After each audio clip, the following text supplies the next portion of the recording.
It started with a promise to build a new kind of money, a money that no government could touch, no banker could print, no inflation could destroy. His name? Do Kwon, the man who wanted to rewrite the laws of finance. Daily active users, Terra and Chai has already surpassed some of the most popular tokens. 2 million transactions up to date. Until his empire exploded in one of the greatest financial collapses in crypto history. Billions vanished, investors were ruined, and the man who called himself the master of stablecoins became the most wanted fugitive in crypto. But who was Do Kwon? A genius? A fraud? Or a dreamer consumed by his own creation?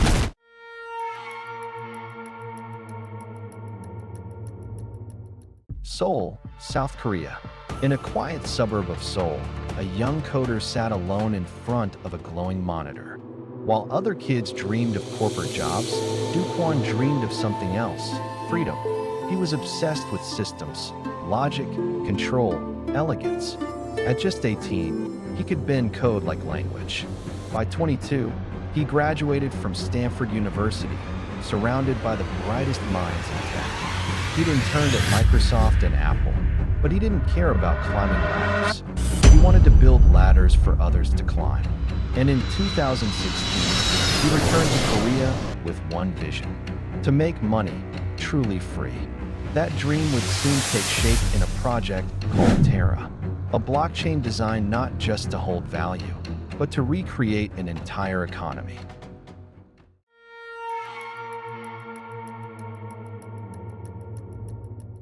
The idea was breathtakingly simple and dangerously brilliant. Most cryptocurrencies were volatile, unpredictable, chaotic. Do Kwon wanted to build something stable. Decentralized finance ecosystem, the underlying centralized money. And that's why I think decentralized stablecoins are the most important innovation in crypto. A coin that could hold its value like the dollar, but live entirely on the blockchain. So he created TerraUSD, or UST, a stablecoin that was meant to always equal $1. No banks, no central reserve, just code. The system worked through another coin, Luna. If UST went below $1, users could burn Luna to bring it back up. If it went above $1, they could mint more to push it down. It was an elegant dance between two tokens, a digital yin and yang. To investors, it looked like genius. To skeptics, it looked like a ticking time bomb. But no one could argue with the numbers. By 2021, Luna skyrocketed 135x in value. Do Kwon was hailed as the Elon Musk of Korea, confident, brash, and unstoppable. He mocked critics on Twitter, called his followers lunatics, and dared anyone to bet against him. And soon, the world would.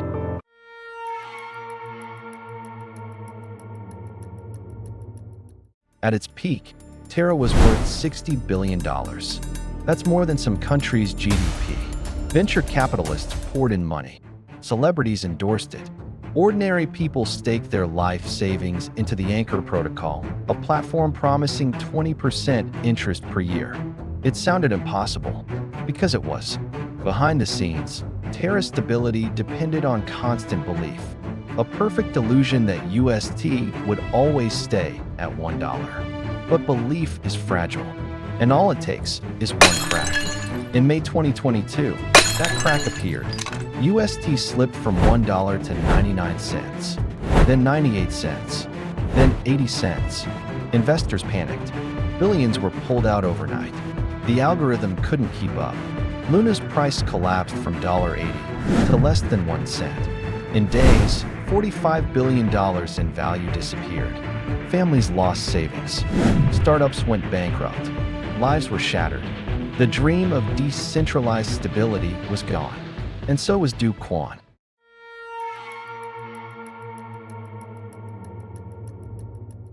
South Korean authorities issued an arrest warrant. Interpol placed him on a red notice, wanted in 195 countries. Do Kwon vanished from the internet. His last words online: "I am not on the run." But he was. For months, he hopped between countries: Singapore, Serbia, Montenegro, staying one step ahead of the law. Until March 2023. When airport police in Montenegro stopped a man with a fake Costa Rican passport, it was Do Kwon, caught, tired, thin, but smiling faintly. The world finally had him. But the question remained, what did he truly believe he was building?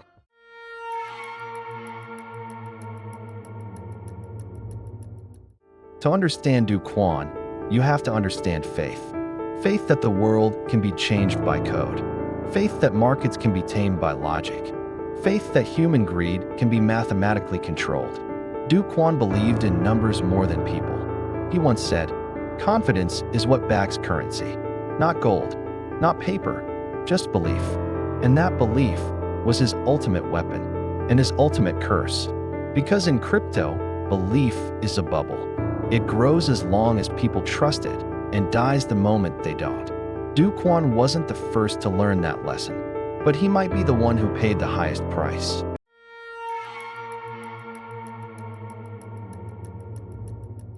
While awaiting extradition, Do Kwon gave rare interviews.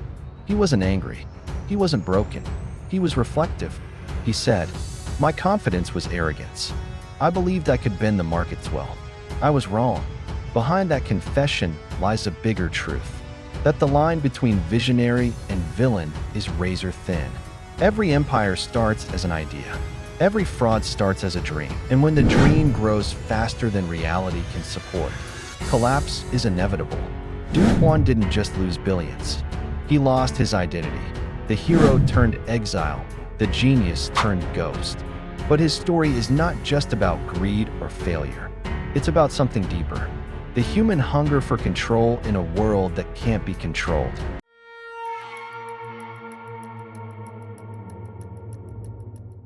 In 2024, whispers began online. A new project, a possible comeback. Do Kwon's lawyers appealed. His supporters still believed that he'd return, rebuild, redeem. But redemption in the digital age is complicated. The internet never forgets. Once a god falls, his shadow remains, forever replayed, forever dissected. And yet, maybe that's what Do Kwon wanted all along. Not forgiveness, not wealth, but legacy. Because even now, years later, Terra's collapse reshaped crypto forever. It forced the world to ask, can stability truly exist in a system built on chaos? Can code replace trust? Can belief exist without proof? The truth behind the collapse. Maybe Do Kwon wasn't just building a stable coin. Maybe he was building a mirror that reflected our own greed, our own faith in easy money, our own hunger for control. He promised stability and gave us a lesson that in the end, even the smartest code can't fix the oldest bug of all, human nature. Do Kwon wanted to make money free. Instead, he proved that freedom always comes with a price. Subscribe Cypherlore Studio. If you love true stories about real people in the crypto world, rise, fall, and the truth behind the people who rewire the digital world. Hit like and subscribe because the next story might be even crazier. More powerful stories are coming.